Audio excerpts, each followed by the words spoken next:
kan di Hindu. Nadi ini. Dan diperkirakan kan dan dilihat dari umur gua kan jelas 3000 tahun. Dan kalau nggak salah kan 800-900 Masehi kan hidup Buddha sudah masuk. Dan dilihat dari umur guanya kan tidak jelas. Dewa Siwa kalau di caranya dulu dewanya ini. Nah ya kan ibaratnya tumpangannya Dewa Siwa kan lembu itu. Ya beda. Ya sama sebenarnya sama kalau di Muslim kan disembelih untuk kita ke surga. Tapi ya ini ya. Untuk itu berarti hidup sebelum Pangeran Diponegoro Mas. Apanya? Yang iya.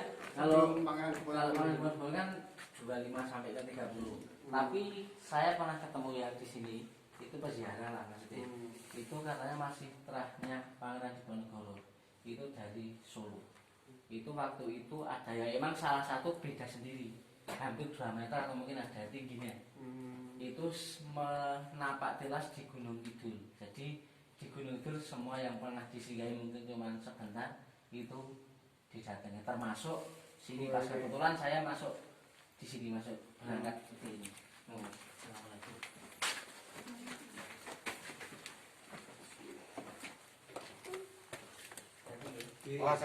Hati-hati kepala.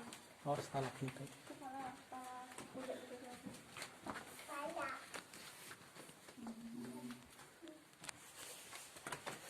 Kalau yang ini Padha karo langgar. Kula nuwun. tadi kan awalnya. Jadi pada abad yang ke-8 itu seringnya untuk berunding. Terus yang ruang kedua ini ruang persembahyan. Sebelah itu di depan kita ini ada simbol batu sesaji. Tapi batu ini juga diambil dari bahasa Sanskerta Hindu. Ini kan namanya batu zoni. Lingga zoni laki-laki dan perempuan. Makanya ini zoninya itu fungsinya untuk naruh sesaji bagi orang yang pengen berdoa di sini. Kalau saya pribadi monggo karena sudah dibuka untuk umum. Intinya kalau saya ya agamaku agamamu yang penting tidak ada salah kenyataan kan itu. Perantara kita doa, kalau saya pribadi doa itu di mana tempat bisa. Yang penting intinya kita. Ini berarti asli Mas dari dulu. Kalau bentuknya asli, tapi yang jelas kalau untuk batunya ini jelas batu Gunung Kidul. Ini sudah batu kas atau batu kapur. Sudah buatan sendiri ya. Iya. Ya. Tetapi kan dari simbol-simbol kan jelas dari yang di luar tadi ada. Nah dia atau lembu itu juga ada yang itu kan jelas. Itu peradaban Hindu atau Mataram. Dan nanti setelah dari sini baru masuk ruang terakhir atau ruang ketiga. Nanti lewatin ruang sini. Ini caranya masuk cuma sekali langkah. Setelah itu kita sudah dapat berdiri lebih luas dari ini.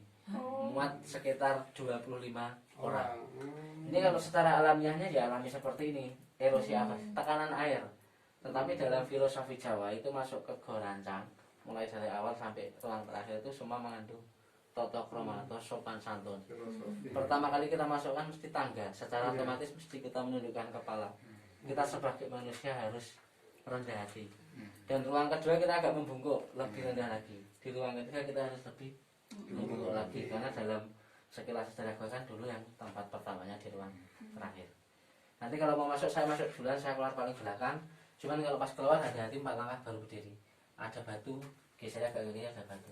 Jadi kan kalau 4 langkah insya Allah sudah sampai sini aman. Gitu. Kalau ada yang merasa ngap mesti gelap ini nggak nyaman bisa keluar. Kan biasanya ada yang fobia gelap ada. Mungkin riwayat mungkin sesat ada. Gitu kan itu. Bisa jalur merubah sih. Baik. Ya, ini enak ya. Enggak apa-apa.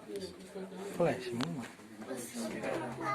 Enggak apa-apa. Ini Jangan no HP di Cina. HP di Cina.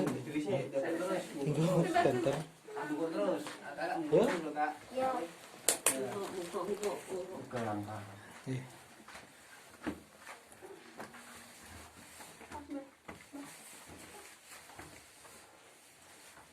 Walah. Bisa lah. Nek kowe karo belum. Iku fotonya saya. Iki kita hendak dulu.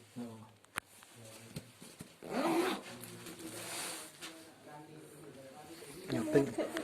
Muat aku wis tau rene yo. Ayo.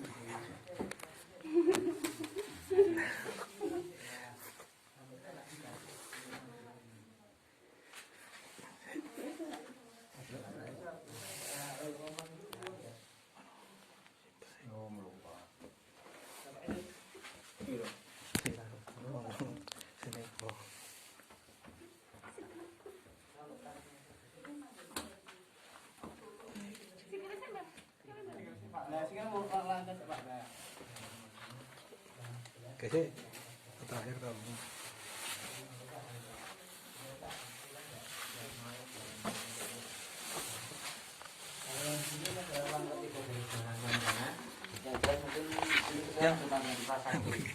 Kalau prasasti ditulis sesudah Indonesia merdeka diperkirakan tahun 65. Ini waktu melawan pergerakan di PKI asli dari tahun 65. Namanya kan Prasetya Bhinnekaku. Prasetya itu janji setia. Bhinnekaku kan jelas, kita kalau berpengaruh sama Bhinneka Tunggal Ika, kita mau dari suku apa kan kita sama, mau agama apa, Indonesia lah ini. Makanya ini membacanya martabat Pramusakti Bergema, Jiwa Raga Gusti Amarana, ya Tuhan terbitkan sampai ke-12 itu yaitu janji setianya warga sini terhadap NKRI sekaligus presiden pertama Soekarno. Oh itu warga sini ya? Iya, kan kalau PKI itu masuk ke Gunung Kidul banyak Mbak. Kalau yang di Kecamatan Semanu dekat Gua Jomblang kalau pernah dengar, itu tempat pembuangan karena guanya masuk ke dalam bentuknya kayak sumur, kalau ini kan kayak sungai. Itu tempat pembuangan. Itu yang ada kan yang di daerah sana Gua Bibit, bukan terus di pantai Baru sana. Nah, ini ada lambang Garuda, ini bendera, bambu runcing ini bendera, sama Garuda ini yang gunung. Yang gambar siapa tuh Mas Guru? Bareng-bareng, jadi warga termasuk kalau mbah ini nggih, Pak Suradi masuk yang jelas tersebutnya. Orang-orang dulu ya. Iya, kalau yang bikin batu di luar tadi itu Kiai Majumadin itu termasuk bikin. Kalau Mbah Pawiro itu dulu juru kuncinya pertama kali gua ini, itu Mbah Pawiro. Terus kalau untuk sekilas sejarah gua tahun 1820 itu Mataram Islam tadi yang konflik itu dari Madiun, beliau namanya Ki Sorang Pati sama Ki Putut Tinggobo bermunajat di tempat ini. Kayak sebelum di Ponorogo ya Mas. Nggih, tahun 1820 kan sebelum. Dan beliau dapat wangsitnya di sini, makanya tempat ini sama beliau dikasih nama Goa Rancang Kencono. Goa itu sebuah tempat, rancang itu untuk merencanakan. Kalau Kencono itu dalam filosofi Jawa artinya emas. Emas kan sesuatu yang berharga atau yang bernilai tinggi. Jadi Goa Rancang Kencono itu tempat merancang strategi yang mulia atau dalam hal kebaikan. Mas Kris buka aja Mbak. Kalau susah apa sih? Iya. Yang jauh Mas niki tembus gitu. Kalau itu secara ini nih, kalau karena itu kan dari pas kemarin Mister Tukul jalan-jalan juga kan, ya emang ini sekilas aja. Nah ini sekilas emang iya, ini gini. Kalau kita lihat ini ada gambaran, karena masih tanya ya, ini ada gambaran simbol batu kan. Ini batu yang mirip kayak kunci gembok zaman dulu. Mungkin dari gepengan ini beneran ke sini. Kalau kunci gembok zaman dulu kan kayak paku dibengkok kan. Oh iya. Mulai dari sini kayak ini. Oh iya kayak kunci ya. Ini. Dan di sini ada lubang kuncinya. Nih. Jadi di pintu, misalnya pintu mau buka kan dimasukkan di situ.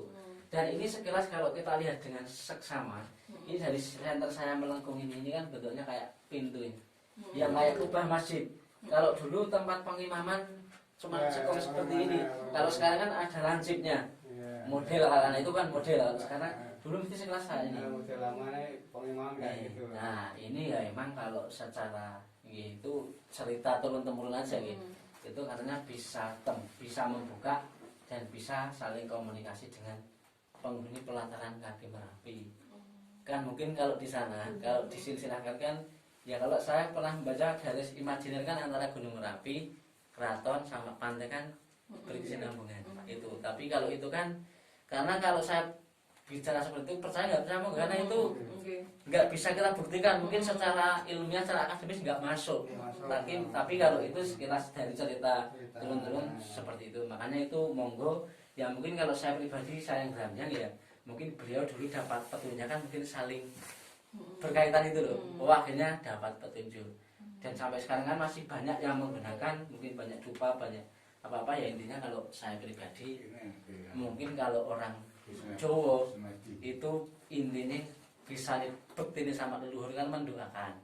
Mungkin kalau di Muslim ya mungkin ya apa ya iktibar lah, karena pernah digunakan orang yang suci. Doa di sini mungkin perantara ke sini, mudah-mudahan doa saya juga terkabul kan itu. Mungkin larinya ke seperti itu. Karena kalau saya gitu monggo lah. Gitu. Ya sekilas seperti itu Mas, tapi kan kalau ini kita tergantung kita percaya nggak percaya itu monggo.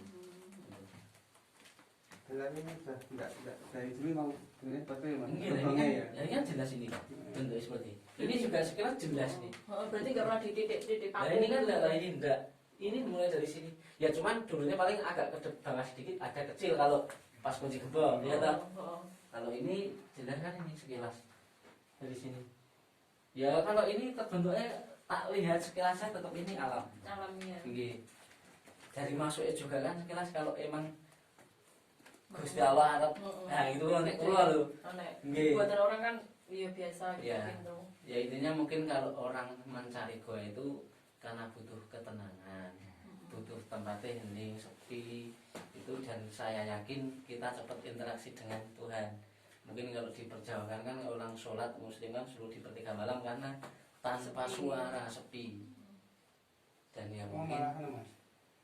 Tembusnya sama kaki Gunung Merapi enggak? Pantai Selatan ya? ya karena kan mungkin secara ininya kan kalau saya pernah mempelajari baca kan garis imajiner misalkan antara Gunung Merapi, Keraton sama pantai kan sebenarnya itu lurus kan.